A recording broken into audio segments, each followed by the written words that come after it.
ಮತ್ತೊಂದು ವರದಿ ನಮ್ಮ ಮುಂದೆ. ಸಾಹುಕಾರ್ ಹೇಳಿದ್ದೇನು? ನಾವು ಕೇಳೋದು, ಚುನಾವಣೆ ಸಮೀಪಿಸ್ತಿದ್ದಂತೆ ಈ ಆರೋಪ ಪ್ರತ್ಯಾರೋಪ ಬರ್ತಾನೆ ಇರುತ್ತೆ. ನಿನ್ನೆ ಮಾತನಾಡುವಂಥ ಸಂದರ್ಭದಲ್ಲಿ ರಮೇಶ್ ಜಾರಕಿಹೊಳಿ ಮತ್ತೊಮ್ಮೆ ಸಿಡಿಯ ಉಲ್ಲೇಖವನ್ನ ಮಾಡಿದ್ದಾರೆ. ಅಷ್ಟೇ ಅಲ್ಲ, ಈ ಬಾರಿ ಹೇಳಿದ್ದಾರೆ ಡಿ ಕೆ ಶಿವಕುಮಾರ್ ಅವ್ರ ಹತ್ರ ಸಾಕಷ್ಟು ಸಿಡಿಗಳಿದೆ, ಯಾರ್ಯಾರನ್ನ ಅವರು ಪಕ್ಷಕ್ಕೆ ಸೇರಿಸ್ಕೋಬೇಕು ಅಂತಿದ್ದಾರೋ ಅವ್ರ ಸಿಡಿಗಳಿದ್ದಲ್ಲಿ ಅವರಿಗೆ ಫೋನ್ ಮಾಡಿ ನೀನು ಬರ್ತೀಯೋ ಅಥವಾ ನಾನು ಸಿಡಿ ಬಿಡ್ಲೋ ಅನ್ನೋ ಒಂದು ಬೆದರಿಕೆಯ ಮಾತನ್ನ, ಬ್ಲ್ಯಾಕ್ ಮೇಲನ್ನು ಮಾಡ್ತಿದ್ದಾರೆ ಅನ್ನೋ ಮಾತನ್ನ ಹೇಳಿದಾಗ ಡಿ ಕೆ ಶಿವಕುಮಾರ್ ಅವರ ಪ್ರತಿಕ್ರಿಯೆ ಸಹಜವಾಗಿ ಮಾಧ್ಯಮ ಮಿತ್ರರು ಕೇಳಿದ್ದಾರೆ. ಅದಕ್ಕೆ ಅವ್ರು ಏನು ಹೇಳಿದ್ರು, ಯಾರ್ಯಾರು ಏನೇನು ಹೇಳಿದ್ರು ಅವ್ರ ಬಾಯಾರನೆ ಕೇಳೋಣ. ಡಿ ಕೆ ಶಿವಕುಮಾರ್ ಉದ್ದೇಶದ ಕಾರ್ಯದಾರ ನಮ್ಮ ಫಸ್ಟ್ ಒಂದ್ಸಲ ನಮ್ಮ ಅಮ್ಮನ ನನ್ನ ಮಗನ ಮುಂದೆ ಫಸ್ಟ್ ಹೋಗಿದ್ದಾನ, ನನ್ನ ಅದೇ ನನ್ನ ಉದ್ಯೋಗತನು, ನನ್ನ ಶಕ್ತಿ ಇಲ್ಲ, ಫಸ್ಟ್ ಹೋಗಿದ್ದೀನವ, ನಮ್ಮ ಸಿಡಿ ಕೇಸದಾಗ ಫಸ್ಟ್ ಇದ್ದನವ, ನನ್ನ ಉದ್ಯೋಗ ಅಂದ್ರೆ ಏನ್ ಮಾಡ್ತಾನೆ ಖಾಸಗಿ, ನನ್ನ ಮಗನ ಕಟ್ಟೋದು ಲಕ್ಷ್ಮಿ ಹಾನಿ ಮಾಡ್ತಾರೆ ಸುಳ್ಳು ಕರ್ಮ. ಹಿಂಗಿದ್ರೆ ನಾ ಏನ್ ಮಾಡಕ್ ಯುದ್ಧ ಮಾಡೋ ಬಾಳ ಕಟ್ಟಿದನು, ಎಲ್ಲಿ ಬೇಕಾದ್ರೆ ಕಣಕ್ ಬಿಟ್ಟು ಬರ್ತಾನೆ, ಅಲ್ಲೇ ಬರ್ತಾನೆ. ಮೆಂಟಲ್ ಹಾಸ್ಪಿಟ್ಲ್ ಕ್ಯಾಂಡಿಡೇಟ್ ಬಗ್ಗೆ ನಾನೇನು ಮಾತಾಡಕ್ಕೆ ಹೋಗಲ್ಲ, ಅರ್ಥ ಆಯ್ತಾ? ಅವ್ರ ಪಾರ್ಟಿದು ಏನೇನು ಇದೆಯೋ ನನಗೆ ಗೊತ್ತಿಲ್ಲ. ನಾನು ಯಾರು ಹಾಸ್ಪಿಟ್ಲ್ಗೆ, ಮೆಂಟಲ್ ಹಾಸ್ಪಿಟ್ಲ್ ನಿಮಾನ್ಸ ಅಭ್ಯರ್ಥಿಗಳ ಬಗ್ಗೆ ನಾನೇನು ಮಾತಾಡಕ್ಕೆ ಹೋಗಲ್ಲ. ಅಲ್ಲ, ಮುಗಿಯಲ್ಲ ಬಿಡಿ ಇದು ಮಧು. ಈ ಸಿಡಿದು ಏನಿದೆಯಲ್ಲ, ಈ ಬೆಳಗಾವಿ ರಾಜಕಾರಣಿಗಳ ರಾಜಕಾರಣ, ಅವರ ಮನಸ್ಥಿತಿನೇ ಬೇರೆ. ಡಿ ಕೆ ಶಿವಕುಮಾರ್ ಅವರು ದಕ್ಷಿಣ ಕನ್ನಡದವರು, ದಕ್ಷಿಣ ಕರ್ನಾಟಕದವ್ರು ಆಗಿರೋದ್ರಿಂದ ಈ ಸ್ಪರ್ಧೆ ಬೇರೆ ಬೇರೆ ರೀತಿಯಲ್ಲಿ ಬೆಳೆದು ನಿಂತಿದೆ. ನೀವು ಅಬ್ಸರ್ವ್ ಮಾಡಿ, ಅಲ್ಲಿ ಪ್ರಬಲ ನಾಯಕರು ಅಂತ ಸಾಕಷ್ಟು ಜನ ಇದ್ದರು. ಇವ್ರು ಕಾಂಗ್ರೆಸ್ಸಲ್ಲಿ ಇದ್ರಲ್ಲ ರಮೇಶ್ ಜಾರಕಿಹೊಳಿ, ಅವತ್ತು ಉಮೇಶ್ ಕತ್ತಿ ಇದ್ದರು, ಲಕ್ಷ್ಮಣ್ ಸವದಿ ಇದ್ದರು, ಜೊಲ್ಲೆ ಫ್ಯಾಮಿಲಿ ಇತ್ತು. ಯಾರೂ ಈ ರೀತಿಯ ಒಂದು ತೀವ್ರವಾದ ಪೈಪೋಟಿಗಾಗಲಿ ಜಿದ್ದಾಜಿದ್ದಿ ರಾಜಕೀಯಕ್ಕಾಗಲಿ ಯಾವತ್ತೂ ಅವ್ರು ಮಾಡೋದಿಲ್ಲ.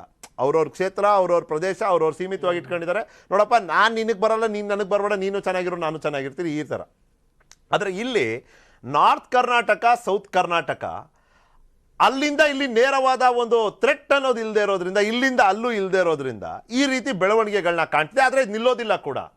ಇವತ್ತಿಗೆ ಯಾವ ಆ್ಯಂಗಲ್ನಲ್ಲಿ ಇವರು ಅಪ್ರೋಚ್ ಮಾಡಿದ್ದಾರೆ ನೋಡಿ. ಡಿ ಕೆ ಶಿವಕುಮಾರ್ ಆಪರೇಷನ್ ಮಾಡ್ತಿದ್ದಾರೆ, ಆಪರೇಷನ್ಗೆ ಯಾರೂ ಸಹಕರಿಸ್ತಾ ಇಲ್ಲ, ಸಹಕರಿಸದೇ ಇದ್ದವ್ರಿಗೆ ಬ್ಲ್ಯಾಕ್ ಮೇಲ್ ಮಾಡ್ತಿದ್ದಾರೆ. ಸ್ವಾಮಿ ಕಾರ್ಯ ಸ್ವಕಾರ್ಯ ಎರಡೂ. ಸ್ವಾಮಿ ಕಾರ್ಯ ಅಂದರೆ ಪಕ್ಷದ ಕಾರ್ಯ, ಆಪರೇಷನ್ ಉಳಿಸ್ತಿದ್ದೀನಿ ನಾನು, ತಡಿತಿದ್ದೀನಿ ನಾನು ಅಂತ. ಸ್ವಕಾರ್ಯ ಏನು ಅಂದರೆ ಸಿಡಿ ಮಾಡೋದೇ ಇವ್ರ ದಂಧೆ ಅಂತ ತೋರಿಸೋದು. ನೋಡಿ, ಪರ್ಸೆಪ್ಷನ್ ಬ್ಯಾಟ್ಲ್ ಆಗುತ್ತೆ ಇಲ್ಲಿ. ಯಾಕಂದರೆ ಇವರು ಭ್ರಷ್ಟಾಚಾರ ಮತ್ತೊಂದು ಅಂತ ಬಂದರೆ ಎರಡು ಅಥವಾ ಎಲ್ಲ ಪಕ್ಷಗಳಲ್ಲಿದೆ, ಇದು ಸಾರ್ವತ್ರಿಕವಾಗಿ ಒಂದು ಸ್ವಲ್ಪ ಒಪ್ಪಿತ ಅನ್ನೋವಂಥ ಬಂದ್ಬಿಟ್ಟಿದೆ ಅನ್ನೋವಂಥ ಒಂದು ಚರ್ಚೆಗೆ ಎಲ್ಲೋ ಒಂದು ವರ್ಗ ಜನಸಾಮಾನ್ಯರಲ್ಲ ಹೌದು, ಮತದಾರಲ್ಲ ಹೌದು ಬಂದ್ಬಿಟ್ಟಿದೆ. ಆದರೆ ಈ ನೈತಿಕತೆ ಅಂತ ಬಂದಾಗ ಇನ್ನೂ ಕೂಡ ಜನರಲ್ಲಿ ಆ ಒಂದು ಪ್ರಜ್ಞೆ ಇದೆ. ಸೊ ಒಬ್ಬ ನಾಯಕ ಹೇಗಿರಬೇಕು, ಅವನ ಒಂದು ಹೋರಾಟ ಹೇಗಿರಬೇಕು, ಮುಖಾಮುಖಿ ಇಂಥವೆಲ್ಲ ಬರ್ತವೆ. ಸೊ ಈ ಹಂತದಲ್ಲಿ ಒಂದು ಸ್ಟ್ಯಾಚರ್ ಅಂತ ಏನಿದೆಯಲ್ಲ, ಡಿ ಕೆ ಶಿವಕುಮಾರ್ ಈಗೇನು ಅವ್ರನ್ನ ಸೆಲ್ಫ್ ಏನು ಅಸೆಸ್ಟ್ ಅಥವಾ ಸೆಲ್ಫ್ ಬಿಲ್ಡ್ ಮಾಡ್ಕೊಂಡಿರೋವಂಥ ಸ್ಟ್ಯಾಚರು, ಅದ್ರ ಮೇಲೆ ಹೊಡೆಯುವಂಥ ಒಂದು ಪ್ರಯತ್ನದ ಭಾಗವಾಗಿ ಕಾಣಿಸ್ತದೆ. ಯಾಕಂದರೆ ಅದ್ರ ಹಿಂದೆ ಹತಾಶೆ ಕೂಡ ಇದೆ. ಇಡೀ ಬೆಳಗಾವಿ ರಾಜಕಾರಣವನ್ನು ಅಥವಾ ಒಂದು ಹಂತದಲ್ಲಿ ರಾಜ್ಯ ರಾಜಕಾರಣವನ್ನೇ ಬುಡಮೇಲೆ ಮಾಡುವಂಥ ಶಕ್ತಿ ಇದ್ದ ನನ್ನನ್ನು ಇಂಥ ದೈನ್ಯಸಿ ಸ್ಥಿತಿಗೆ ತಂದುಬಿಟ್ರಲ್ಲ ಅನ್ನೋಂಥ ಒಂದು ಆಕ್ರೋಶ, ಅಸಹನೆ, ಬೇಸರ ಅದು ಇಲ್ಲಿ ರಿಫ್ಲೆಕ್ಟ್ ಆಗ್ತಾ ಇದೆ.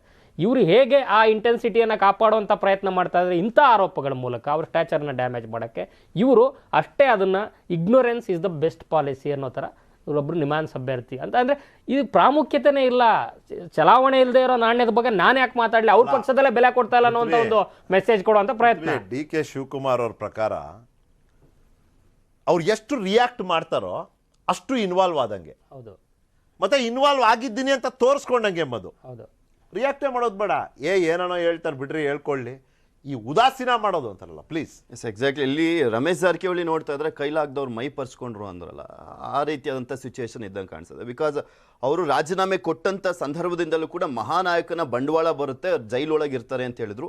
2.5 ವರ್ಷದಿಂದಲೂ ಕೂಡ ಪ್ರಯತ್ನ ಪಡ್ತಾ ಇದ್ದಾರೆ ಹೇಗಾದರೂ ಮಾಡಿ ಸಿಗಾಕ್ಸ್ಬೇಕು ಅಂತ, ಇದುವರೆಗೂ ಆಗಿಲ್ಲ. ಆಮೇಲೆ CBIಗೆ ಕೊಡಬೇಕು ಅನ್ನುವಂಥ ವಿಚಾರದ ಬಗ್ಗೆ ಒಬ್ಬರು ಅವ್ರ ಪರವಾಗಿ ನಿಂತ್ಕೊಳ್ಳಿಲ್ಲ. ಎಷ್ಟು ಓಡಾಡಿದ್ರು, ಹಿಂದೆ ಮುಂದೆ ಮುಖ್ಯಮಂತ್ರಿಗಳು ಹಿಂದೆ ಹೋದ್ರು, ಅಮಿತ್ ಶಾ ಅವ್ರನ್ನ ಭೇಟಿ ಮಾಡಿದ್ರು, ಅಲ್ಲೂ 1-3 ಸಲ ಭೇಟಿಯಾದಂಥ ಸಂದರ್ಭದಲ್ಲೂ ಏನೂ ಆಗಲಿಲ್ಲ. ಆ ಟೈಮ್ನಲ್ಲೂ ಕೂಡ ಏನೋ ಒಂದು ಡಿ ಕೆ ಶಿವಕುಮಾರ್ ಅವ್ರನ್ನ ಸಿಕ್ಕಾಕ್ಸುವಂಥ ಪ್ರಯತ್ನ ಮಾಡಿದ್ರು. ಪಕ್ಷದಲ್ಲೂ ಸಪೋರ್ಟ್ ಇಲ್ಲ ಅವರಿಗೆ. ಈಗ ವೈಯಕ್ತಿಕ ಜಿದ್ದಿಗೆ ಬಿದ್ದುಬಿಟ್ಟಿದ್ದಾರೆ, ಏನಾದರೂ ಮಾಡಿಬಿಟ್ಟು ಡಿ ಕೆ ಶಿವಕುಮಾರ್ ಅವರಿಗೆ ಕಳಂಕ ತರಬೇಕು ಅಂತ. ಅದು ಯಾವುದೂ ಆಗದೇ ಇರುವಂಥದ್ದೇ ಅವ್ರಿಗೊಂಥರ ಏನು ಮಾಡಬೇಕು ಅನ್ನೋದು ಗೊತ್ತಾಗ್ತಲ್ಲ, ಏನು ಹೇಳ್ತಾ ಇದ್ದೀನಿ ಅನ್ನೋದು ಕೂಡ ಗೊತ್ತಾಗ್ತಿಲ್ಲ. ಅವ್ರು ಸಿಕ್ಕಾಕೊಂಡ್ರು. ಇನ್ನೊಬ್ಬ ಯಾರೋ ಒಬ್ಬ ಅಲ್ಲಿ ಕಳಂಕಿತ ಇದ್ದಾನೆ ಅನ್ನುವಂಥದ್ದನ್ನ ಕೂಡ ಬಿಂಬಿಸ್ತಾ ಇರುವಂಥದ್ದು ಕಾಂಗ್ರೆಸ್ ಬೇಕಿದ್ರೆ ಅದನ್ನ ಅಸ್ತ್ರ ಮಾಡ್ಕೊಳ್ಬೋದು. ಇನ್ನೊಬ್ಬ ಯಾರೋ ಇದನ್ನಪ್ಪ ಅಲ್ಲಿ ಈ ರೀತಿಯಾದಂಥ ಒಂದು ಕಳಂಕವನ್ನು ಹೊತ್ಕೊಂಡಂಥವನು ಅನ್ನೋದನ್ನ ಕೂಡ ಅವ್ರು ಬೇಕಿದ್ರೆ ಅಡ್ವಾಂಟೇಜ್ ತಗೊಳಂಗಿದ್ರೆ ತಗೊಬೋದು. ಅಲ್ಲ, ಅಲ್ಲಿಗೆ ಇಲ್ಲಿವರೆಗೂ ರಮೇಶ್ ಜಾರಕಿಹೊಳಿ ಕಮ್ಯುನಿಟಿ ಕಾರ್ಡ್ನ ಪ್ಲೇ ಮಾಡಲಿಲ್ಲ. ಒಬ್ಬ ST ಸಮುದಾಯದವನಾದ ನನ್ನನ್ನು, ಒಬ್ಬ ವಾಲ್ಮೀಕಿ ಆದಂಥ ನನ್ನನ್ನು, ನನ್ನ ಚಾರಿತ್ರೆಯನ್ನು ವಧೆ ಮಾಡಿದ್ರು ಅನ್ನೋ ಒಂದು ಮಾತನ್ನು ಎಲ್ಲೂ ಅವರು ಇಲ್ಲಿವರೆಗೂ ತರಲಿಲ್ಲ ಅದನ್ನು. ಆದರೆ ಸ್ಥಳೀಯವಾಗಿ ಪದೇ ಪದೇ ಈ ರೀತಿ ನಾನು ಇಷ್ಟು ನೋವಲ್ಲಿದ್ದೀನಿ, ನನಗೆ ಮಾಡಿದ್ದೇ ಇವರು ಅಂತ ಹೇಳೋದ್ರ ಮೂಲಕ ಅನುಕಂಪ, ಒಂದು ಲಾಜಿಕ್ ಕಾಣಿಸ್ತಿದೆ ನೋಡಿ. ಈಗ ಅದು CD ವಿಚಾರ ಬಂದಾಗ ಎಲ್ಲರೂ ಹೋಗಿ ದಡಬಡ ಅಂತ ಹೋಗಿ ಸ್ಟೇ ತಂದುಬಿಟ್ರು. ಸೊ ಜನಕ್ಕೆ ಒಂದು ಪರ್ಸೆಪ್ಷನ್ ಅಟ್ಲೀಸ್ಟ್ 1% ಆದರೂ ಅನುಕೂಲ ಆಗಲಿ ಅಂತ, ಇದ್ರೂ ಇರ್ಬೋದೇನೋ ಯಾರ್ದಾದ್ರು CD ಅನ್ನೋ ಒಂದು ಆ ಗ್ಯಾಪ್ ಏನಿದೆ, ಆ ಗ್ಯಾಪಲ್ಲಿ, ಆ ಸ್ಪೇಸಲ್ಲಿ ಒಂದು ಹೊಸ ಚಿಂತನೆಯನ್ನು ಹುಟ್ಟಾಕೋ ಒಂದು ಪ್ರಯತ್ನ, ಆದರೆ ಅದು ವ್ಯರ್ಥ ಅನ್ನೋ ರೀತಿ ಇವರಂತೂ ರಿಯಾಕ್ಟ್ ಮಾಡ್ತಾ ಇದ್ದಾರೆ. ರೈಟ್. ಅಲ್ಲ, ನನ್ನ ಹತ್ರ ಸಮಯ ಇದ್ದಿದ್ದಷ್ಟೇ. ಇದೇ ಒಂದು ವಿಷಯದ ಬಗ್ಗೆ ಮಾತಾಡೋದಕ್ಕೆ ಇನ್ನೂ ಸಾಕಷ್ಟಿದೆ, ಬಟ್ ಸಮಯ ಇದ್ದಿದ್ದಷ್ಟೇ. ಅಲ್ಲಿಗೆ ಇವತ್ತಿನ ಚುನಾವಣಾ ಚದುರಂಗ ಮುಗಿಸ್ತೀನಿ. ಮತ್ತೊಮ್ಮೆ ನಾಳೆ ಸಂಜೆ 4 ಗಂಟೆಗೆ ನಿಮ್ಮ ಮುಂದೆ ವಿಶೇಷ ವಿಶ್ಲೇಷಣೆ, ಸಮಗ್ರ ವರದಿಗಳ ಜೊತೆ ಬರ್ತೀನಿ. ನೋಡ್ತೀರಿ ನ್ಯೂಸ್ 18, ಜಾಲ ನಮ್ಮದು, ಬಲ ನಿಮ್ಮದು.